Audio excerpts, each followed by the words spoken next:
Hey, what's up, guys? Welcome back to another episode of the Roots of Success podcast. Today I got a really great friend of mine. I like to call him a dear brother of mine as well. We always have some really intense life chats as always. AD Dolphin, appreciate you being on the show, man. Man, happy to be here. Yeah, we were, it's a very interesting time, AD, of where we're at in the world, and especially within the entrepreneur side of things and business owners. I feel people just, they don't have a sense of what's next. I feel people really want to just know exactly where they should go, especially in a very undecided time, because there's a lot of, indecision right now. I guess from your experience being a business owner and with what it is that you do, how have you been able to navigate during just these crazy times? Well, fortunately, we're in the health business. So that's one thing for us, is that people are, because of COVID, because of the situation a lot of people are in, people are definitely moving more towards health because they feel like this is the one thing that can probably help them at this point in time. So, we're doing a lot of external things. We're wearing masks, we're standing 6 feet. We're doing all these things, but your last line of defense, to be honest, is your immune system. And by doing a majority of our products, that's going to help strengthen that. So therefore, you got that extra blanket of protection. But kind of like you said before at the beginning of this, is that it's a different time. But to be honest, sometimes I think we have to look beyond what's happening right in front of us. It is a different time, but also it's a time where you actually get to think. Wow. Yes. Because the whole world has slowed down. Literally, the government in some people's situation is paying for them to exist for the last year and a half. So people got an opportunity to get away from their normal job, to get away from the grunt work that they're doing every single day, and actually think and be free and decide what they really want to do. A lot of my friends who weren't in businesses that they enjoyed anymore made a transition during this time. So therefore, it was actually a time of opportunity. I know it sounds crazy to look at life in that way, but sometimes, when you're in these horrible times, if you just see it right in front of you, beyond that might be an opportunity. And that's the kind of way I think of it. I'm in the same mentality. I mean, just this past year, ever since everything started, it's been one of our most successful years, And I mean, you'll go through it. There's not a straight line to success. Right. You got to go through the cliffs, the climb, the hills and everything. And I mean, I know you out of everybody knows the journey on what it takes to get there. I mean, the journey is vicious, man. Yeah. The journey, but it's so funny about the journey. Everyone thinks when you're on the journey or you're just on that path, I think initially it's so hard. But it's so funny. Those hard times, those tough times is exactly what you need. And what I mean by that is this: those are the lessons that keep you on top. Those are the situations that most likely your company is going to face time and time again. And unless you go through that, you're not going to know how to deal with whatever you need to deal with. So really, it's an opportunity for growth. It's an opportunity for learning. And I enjoy the path. Anytime I get a situation that I haven't dealt with, I'm like, yes, I get to fucking learn now. I get to learn. One of those moments that was extremely crucial, that just pushed you. So before we started doing advertising with Steve Harvey, we had just done, and I don't want this to come up, we had just done, I'm not going to even mention the company that we did it with, and it didn't go so well. We had did this big advertising push with this one radio company. It cost me $92,000 for the month, and we thought, okay, they got 6 million listeners. We hope this goes well. Went to shit, didn't go well, didn't make any money, and then right after that, we got our dream opportunity, which was to be on Steve Harvey. Now, at the time, I think at the time for Steve Harvey, I think it was like 100-something thousand, right? But I didn't have it all. I only had like 50,000 left. The only reason why I give out numbers, so people can kind of understand it. And if you're an entrepreneur, you need to hear numbers. You need to know what you're up against if you're trying to advertise on some of these radio shows and things like that. But we had a chance. We didn't have all the money. And we finally got a chance to be on Steve Harvey, and they were going to give us interviews, and we honestly felt like that's where we needed to be this whole entire time. Now we're down to our last. Mm-hmm. You know what I mean? When you're running a company, to be honest, $50,000, 20-something employees, advertising, inventory, that's not a lot of money. So trust me, when I'm saying I'm down to my last, we are down to our last. So we decided to go on and push forward and push through. So what I asked the company is, I said, hey, I didn't tell them I didn't have the money. What I told them is, I said, hey, can we pay in the middle of the campaign and at the end of the campaign, opposed to paying at the beginning and then at the end? They said, hey, we don't have a problem with it.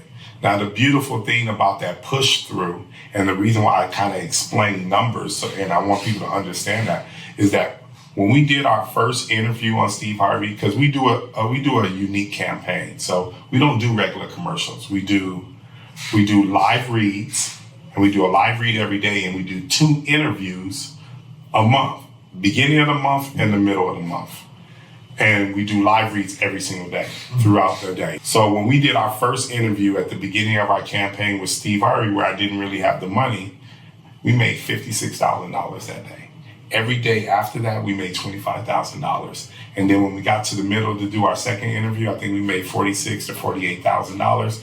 And then we made $25,000 after that. Now we knew in our heart of all hearts that place was where we needed to be. And thank God it worked out, because it actually changed the way that I think. Because to be honest, I never thought that we could make that kind of money doing what we were doing, because we never seen it. It wasn't possible. We heard of people doing that well, but we were never part of that group. But it was amazing to see a plan come together. You know, we're at the footsteps of basically stopping the company and doing all that, and we got a blessing. And from that moment on, I learned so many powerful lessons about how to advertise, when to advertise, and who to advertise with. And it was life-changing for our company. Wow. Yeah, because the way I look at that, you had the desire first. Mm-hmm. You didn't necessarily have the upfront financing, like half of it. Right. But with you having that desire, that allowed you to be creative, to think outside the box instead of just kind of, okay, it can only be one way. It only has to be upfront. But now I'm going to do upfront, in the middle, afterwards. And what you're saying with those days where you're making like $40,000, $50,000, mm-hmm. you're able to pay that off. And it's like, what do they call that? It's like the creative genius in your mind that hit. Yeah. And I always tell people, entrepreneurs, sometimes we only look forward. Yeah. You know what I mean? But sometimes that door is shut. You might have to go around back to the back door. You might have to go through the side window. You got to kind of think your way through it and just understand that everything's not necessarily black and white.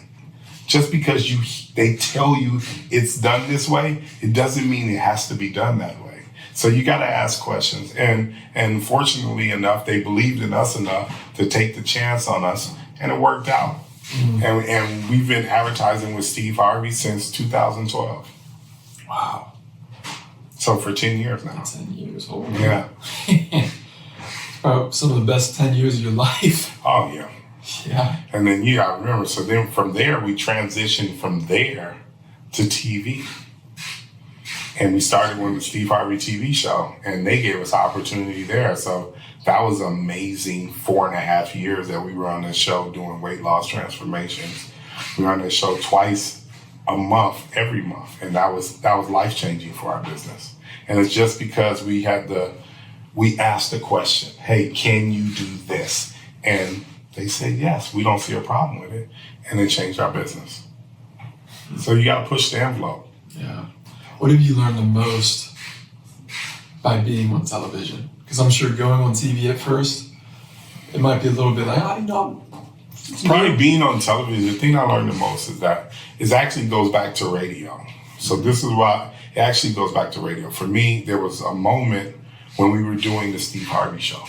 So we were on it so often, people thought we were a part of the show. They didn't know we were just advertisers. Wow. So what I realized from that experience is that if I'm on enough, I become popular. So that's why we were on Steve Harvey TV twice a month, because I had already learned my lesson from radio. I learned if I'm on enough, I become popular. Not just I, but our company. And our product becomes popular. Yeah. So therefore, and that's exactly what happened. We were on so much, and the way the show presents, the advertiser, it comes off really organic, and it was a beautiful thing. Now, the best thing about it is that every weight loss transformation on that show was 100% real. Just because you're an advertiser doesn't mean it's this made up thing that's happening. No, it's actually real situations. They actually gave us the people, said these people are interested in losing weight. And if you can make this happen within a certain time frame, we'll bring you on the show. And that's what we did. So it was beautiful. When it comes to advertising, I know you and I off screen, we've had a lot of, just Right. conversations with where you allocate funds to properly. So to the listeners and the viewers, what do you encourage being a business owner or just an entrepreneur, and you need to invest in marketing, but you just don't know where to put it, I think, first of all, people need to understand what does it cost to run their business. So when you have a bottle or a book or what have you, a product itself, what is the cost of that product? People don't really understand their true cost. They think that's what does it take to produce that product? No, not really. Your employees are in there. Your insurance is in there. Your rent is in there. Like, there's so many other elements. And unless you know what the true cost of that product is, you don't really know how much of your advertising is really involved in that product. So once you know the true cost, you can charge the right amount. And then if you can find the right platform to actually advertise it, you know what you need. Okay, for this product, I need to make 5-to-1. I need to make 3-to-1. I need to make 2-to-1. You know what I mean? So unless you know those things initially, it's hard to know what you actually need to receive from advertising. Yeah, just with our business, AD, we've never advertised. Mm-hmm. It's all been referrals, Right. And referrals, just being in the industry, networking with the right people, that's major. Right. Advertising, that's so important too. And especially if you have like a brand as well, like a personality brand, you have a really great brand on social media that people really look up to, especially with the content that you post. It makes people interested. It gets Right. people clicking. And I'm sure, of course, being on TV probably really helped with that too, Oh, yeah. Yeah. I think TV is a great thing that, for whatever reason, if you're on TV, people say it's real. Yeah. You know what I mean? So there's some kind of association with that. So, people tend to believe in it just a little bit more. And I think that's what it is. But to be honest, ain't nothing better than word of mouth. It just doesn't move as fast as you want it to move, I think. And that's probably the issue with word of mouth. And when you're running a growing business, word of mouth is great, but advertising, I think all of it, for whatever reason, comes down to advertising your business, especially when you're trying to grow it. Yeah, respect.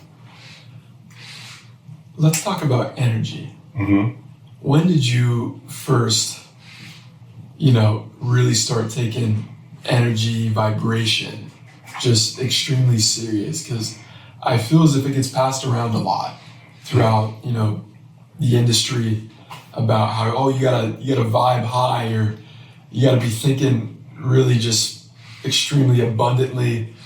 but I feel people, they don't really take that serious, and they wonder why they're always in the same spot. Right. Well, energy definitely plays a role in pretty much in anything that you do. For me personally, I try to deal with people that, carry a certain amount of energy because I feel more comfortable in that kind of a setting. So therefore, it definitely, it's everything. If I don't feel right about a situation, it doesn't have the right energy for me, I'm quick to walk away from it. I'm definitely quick to walk away from it. Yeah, I'm the same way. Yeah. I got no problem being like, hey, it was a great meeting you, but it's not a good fit. Yeah, and just keep it moving. You got to follow that inner voice. That inner voice, to me personally, never leads me wrong. Yeah. Yeah. You're afraid to say no. Yeah. I have no problem saying no. I just keep moving. I'll be like, it doesn't work for me. Yeah. So with the herbs and everything, of course, you guys are the best in the industry, right? But it took something for you guys to get there, right? There's that in between. So to become the top in the industry with what you guys do, what were some of the, maybe a couple of few things that really stood out? Of course, advertising goes into that, getting publicity, but I'm talking about the early and in between stages that people didn't necessarily see. Mm-hmm. What was those things that really just pushed you to be in the top?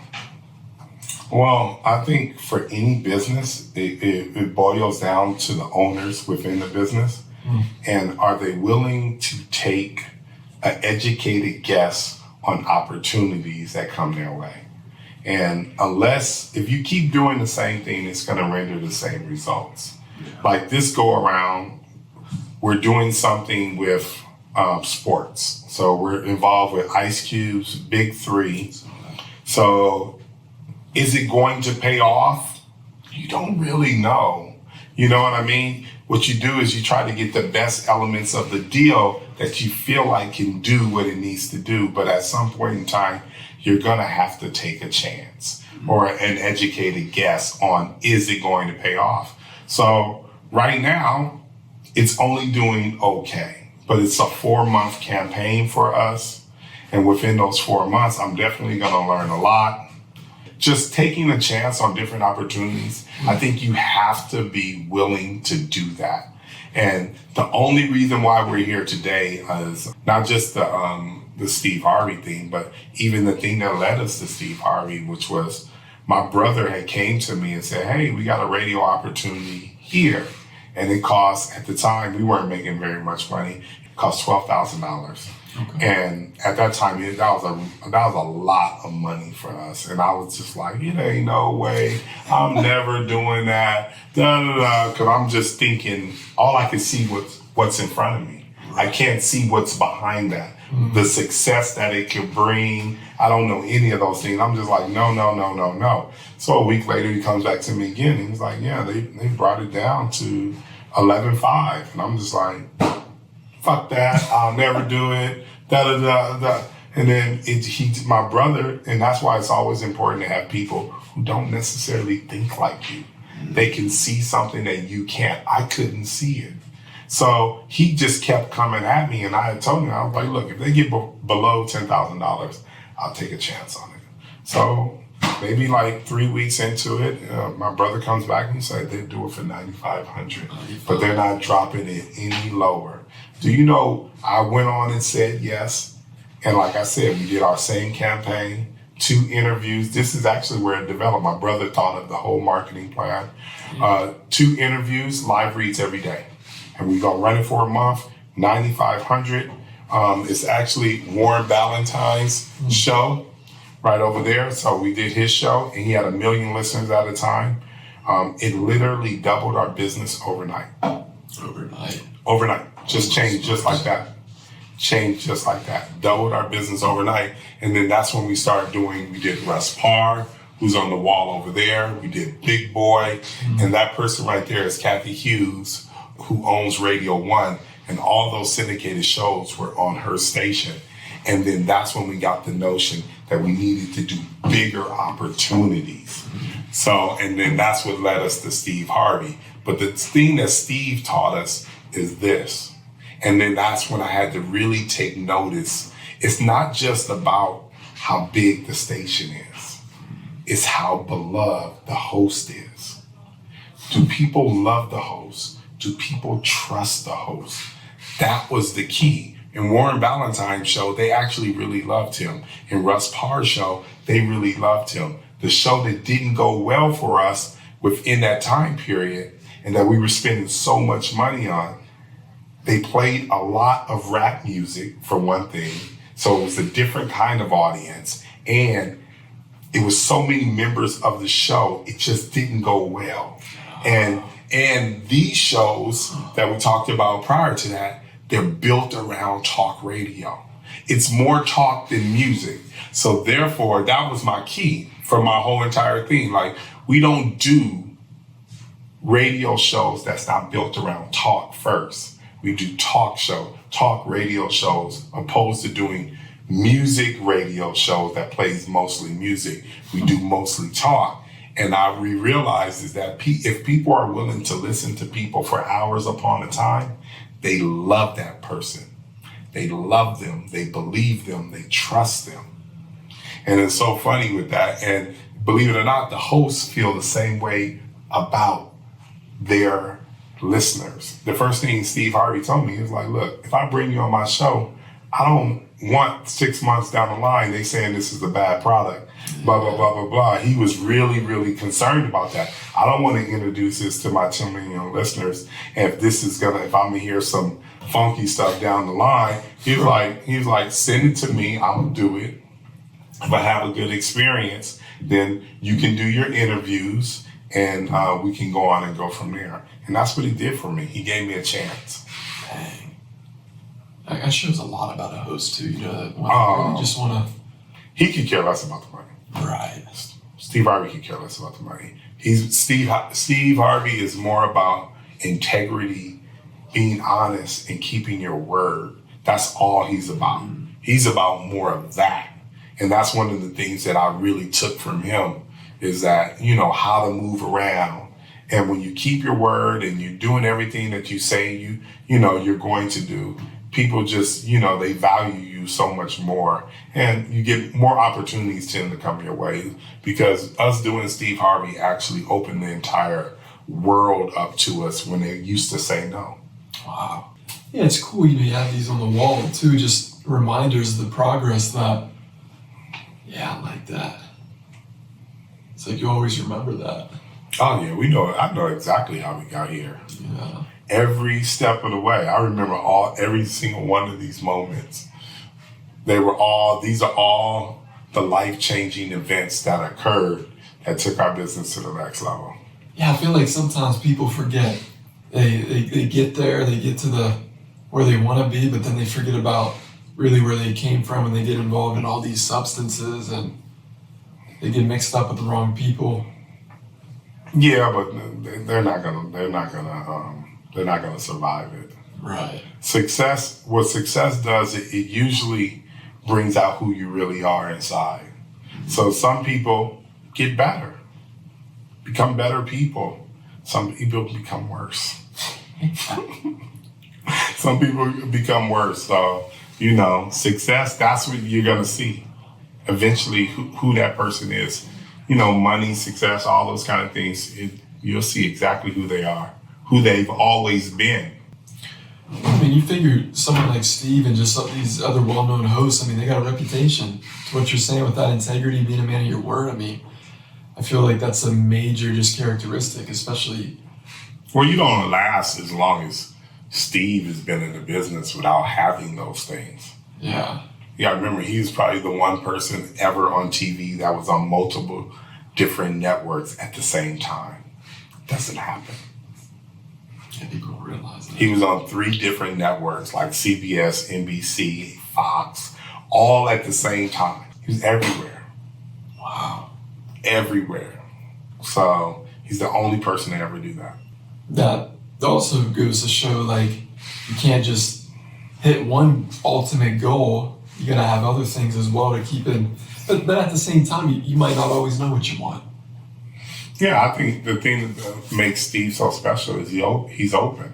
Yeah. And that's what I try to do. I try to stay open, listen to opportunities, not being so stubborn, just listening to, you never know. You think you know, Right. but you never really know. It might be something in there that can really change your business and take it to the next level. So you gotta kind of stay open. That's what I try to do. Yeah. Yeah.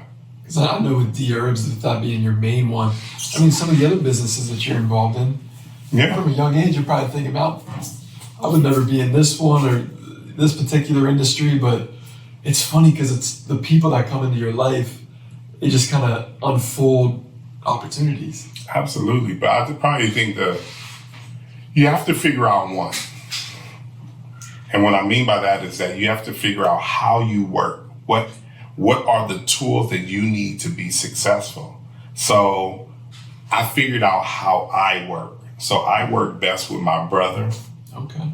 And I work best with Katarina. They all do something different than me. And we're able to go in, to be honest, any different industry and be successful because we're all we figured out how to work together and how to team up and get certain things done. And it's really easy. Like when we go to a new project, everyone already knows what they're going to do before we do it because they know who they are. You know what I mean? You got to find out how to win. If you find out how to win, you can take that same formula and put you in different scenarios and you'll win there too because you figured out how you work, how you win, the tools that you need to be successful. And that's probably one of the key things that people need to understand. You got to figure out how to win first. At least that one thing, you got to figure it out. You can take that format and possibly put it in this industry and you might be able to figure that out too. But until you figure out how to win, it ain't gonna happen. What if somebody's been stagnant for year after year? You gotta look at you. Okay. You're stagnant the whole entire time. The one constant that's there is you. Yeah. It's you. That's true. It's you. We push every single year. If we made $1 this year, we're trying to make $3 the following year. So we're gonna have to do something that's out of the norm to help get us to $3. And unless you're willing to do that, some people play it safe. Maybe that's your thing. You're stagnant because you're playing it safe every single year. You're not willing to take those chances, those opportunities. That's the only way you're going to be stagnant, is doing the same thing every single year. We don't do that. Yeah. Like I said, we're involved in sports this year, and we're thinking about expanding it next year. I'm thinking about doing women's professional soccer and also the WNBA. So just that whole thing. Right now, we did a whole men's basketball league. We know that wasn't necessarily our demographic of people because the most people that use our product are women between 27 and 55. But I took that note from what Weight Watchers did with Charles Barkley. I don't know if you remember that. Remember he lost all that weight, slimmed all the way down. He raised their business tremendously and they were able to reach a different audience they were normally reaching. So they were going after men and they exposed them to so much more because most men aren't doing Weight Watchers and things like that. But when they seen Charles, shoot, I remember when I was like, Charles looked good. So Charles lost like 70 pounds. He looked amazing. So therefore, men just start taking notice to that. So that's kind of like what we're doing with the big three. But next year, we're going to go back to our normal thing and go after the WNBA. Like I said, professional women's soccer and go on and go from there and see if there's opportunities. Yeah, soccer, that'll be huge. I mean, that's the biggest sport in the world, you know? Yeah. Wow.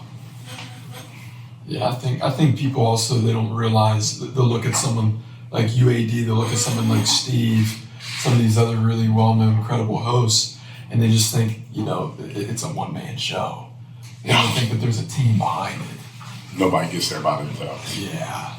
No, Microsoft is not created by itself. Yeah. Trust me, it's so many people involved. Apple is not created by itself. They look at Steve Jobs and he done an amazing job in bringing that, his whole thing, but it's not him. Right. It's so many other people, so many other missing parts, and all those different nuances of information. That's the thing that created those companies. And we're no different than any of those other companies. It's not just me at all. Not even close. That's true. It's about every single employee that's here. Yeah, the thing people have to realize though, someone needs, you need a lead man, you need a leader, you need someone in the spotlight to steer the ship, to guide it, and of course to just represent a company. Right. Even to what you're saying, Steve Jobs, I mean, he's been gone for years. Right. But look at Apple. Right. I mean, they're the first $1 trillion company? I wouldn't doubt it. Yeah. I'm not sure what they do as far as revenue or gross revenue, but I would suspect it's up there. Shoot, I was looking at Nike. Nike did $37 billion last year. I'm like, and when I hear that, I'm like, what am I doing wrong? So, but they've been in business forever, and that's just part of growth. Yeah. You got to keep pushing. And it's not going to be a Michael Jordan, but if you look at Nike, any of those, they found a formula. Yeah. The thing that launched Nike into the whole different situation, especially if you know the Michael Jordan story, is that Nike, they knew they wanted Michael Jordan. So they offered him I think it was Converse at the time, they were offering NBA players $100,000. So they knew they wanted him. They offered Jordan $250,000, which was $150,000 more than the going rate, more than what Magic Johnson and Larry Bird was getting. But they knew they wanted him. So they put everything in it. And then from that, it branched off to Air Jordans, which was a whole nother industry. They couldn't even fathom that. And then what did they do? The next big stars, Nike got them because they realized that that's what really grew their business. They found something that worked and they kept doing it and kept doing it. They grabbed Kobe. They grabbed LeBron. You know what I mean? They just kept going. I think they got Venus and Serena too. So they grabbed the next Jordans in those particular industries, in those particular areas. I think, if I'm not mistaken, they had Tiger Woods. They had his golf ball, which was a Nike golf ball. They figured it out. And that's what I mean. Once those little things happen, you be like, oh, okay, I got it now. And then it was like, oh yeah, okay, now we got Michael Jordan in soccer. Okay, let's go get him. Oh, we got Michael Jordan in tennis, or a person that's able to dominate that industry. Okay, let's sign that person. And they're gonna outbid all the other companies. And that's what they did. So you gotta find out what works, and then you gotta do it everywhere. Yeah, I mean, Nike soccer, Ronaldo, I'm sure they can have him, right? Oh yeah. That's their thing. It's the most followed dude on Instagram. But that's what I'm trying to tell you. That's their thing. They figured it out. And it started with Michael Jordan. And like I said, that's a true story. Everybody was getting $100,000. They gave him $100. Did you see the Michael Jordan, the one he did with Last Dance? He had the Last Dance. They talk about it in there. Yeah. They talk about it in there. He's like, he's gonna give him $250,000. It's like it was unheard of. They gave him everything. And then probably the best part about it is that the thing that changed Jordan is his agent said he got to have his own shoe. Yeah, I remember that. Got to have his own shoe. Got to have his own shoe. And then that's when they called it Air Jordan, which had a nice ring to it. And they went with it. Life changing. Dang. Man, being a shoe company, you got to put your ego to the side to say, okay, he's gonna have his own shoe. Yeah, but you see what they did though. They protected themselves from that situation ever again. Oh, okay. Because Jordan is different. See, Jordan owns that insignia. People don't know that. I see. This right here, he owns that. So Nike was forced to deal with him because that was on that shoe. Wow. So LeBron and Kobe, I don't know if they own those insignias. I'm not really sure. But maybe LeBron. I think LeBron got a lifetime deal. I'm sure Kobe might have had one too, but I'm not really sure. Right. But if you never noticed, after the Jordan situation, there wasn't a company within Nike able to branch off and be its own company. Huh. I never thought about that. Only Jordan was the only one able to do it. So they definitely protected themselves from that situation. Jeez. I just think if Converse did that in the beginning, with Jordan offering them $250,000, or $500, Yeah, but remember Jordan in that thing, he said who he liked the most was Adidas. Yeah, that's true. He said he liked Adidas. Adidas didn't want to play ball. They said I think they were willing to give him the money, but they didn't want to give him a shoe. And that's where they made them. I know they kicking themselves now. Oh, 100%. I mean, they'll probably always be behind Nike, Forever. Yeah. Man, that's insane. Holy. Yeah, he really made a name for himself, MJ, I'll tell you. Just doing that. Because you figure, within the sports and athlete space, like you're saying, tennis, Williams, golf, you got Woods. I think Roger Federer's with Nike too. Yeah. Yeah, I think he is. Yeah, whoever was the dominating person in their industry, that's what they learned from Michael Jordan. If it was within sports, let's go get him. Right. That's the difference. Jeez. That's the difference. Huh. That's what they learned. And they took a chance. Remember, like I said, all the other bigger companies that were much bigger than them were given smaller amounts of money, but they felt really good about that person. They betted on the right person. That's what I'm saying. You never know what's on the other side. Some people get stuck on the 250 not knowing that's going to change your business. We try, people try so hard to think they know what's on the other side, but no one knows. You just never know. The only thing you know is the present. And the past is the past. You can't go back to that. You can't rely on that. No one knows. You learn from that, but taking a chance regardless. Yeah. But like I said, taking a chance and failing is a lesson learned. Now you don't have to go through that. The next situation, you can make a better decision. Yeah. Because of that failure or because of that success. 100%. Well, AD, no, this is great. Just that story alone on Michael Jordan and of course everything with Steve Harvey and yourself with what you've been through. I don't know. You don't need to read any books. AD Dolphin's you've been through it, man. I don't think people really understand. And this is probably 1% of what people even, fathom. So, yeah, brother, I appreciate you taking the time out and doing this. Anytime. Really means a lot. But anyways, guys, stay tuned. Of course, this goes on Spotify, iTunes, YouTube.